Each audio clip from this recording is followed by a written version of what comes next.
Тоглолтод Монгол улсын гавьяа жүжигчин Вандан Дулумсүрэн, Монгол улсын гавьяа жүжигчин Жавхлан Эрдэнэчимэг, Монгол улсын соёлын тэргүүний ажилтан Хишгбаяр Дэлгэрмаа, дуучин Болд, Чулуун Чимэг гэсэн нийтийн дууны төлөөлөл болсон гэр бүлийн хос дуучид оролцож, үе үеийн хит уран бүтээлээсээ төлөвлөх юм а. Мөн тэдний хамтарсан цомогт багтсан дуунууд болон тэдний шинэ уран бүтээлүүд зэрэг нийт 24 дуу дуулагдах юм маргааш тоглогдох тоглолтын тасалбар дууссан. Гэхдээ үзэгчдийн хүсэлтээр энэ сарын 25-нд тоглолт Монгол бүхий өргөнд дахин тоглогдох нэ. Би тэрийн 90-ад оны үед дуурж исэн дуунууд байгаа. Тэр дуунуудаа бол оруулаад тэгээд ингээд нэг цомог болгож ингэж гаргасан байгаа. Яг энэ бол бас үлдэх юм гэж ингэж гаргаж байгаа юм да.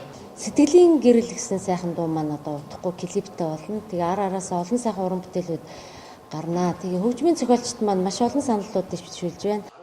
1990-ад онд дуулагдж байсан сэтгэлийн үг, сэтгэлийн булаг, мөнхрөх шүштэй хоёулаа, хайрыг хөндлөж яваараа, цагаан дугны гэгээ зэрэг хамтарсан уран бүтээлүүд ихшгэлнэ. Мөн шинэ уран бүтээлүүд олныг хүртэл болох юм. Түүнчлэн сэтгэлийн үг тоглолт 4-р сарын 16-нд Төв аймаг, 17-нд Зүүн хараа, 18-нд Дархан хот, 19-нд Сэлэнг аймаг, 20-нд Хөтөл, 21-нд Булган аймгийн Хялгант тосгон, 22-нд Эрдэнэт хотно аялан тоглолт хийгэр болжээ.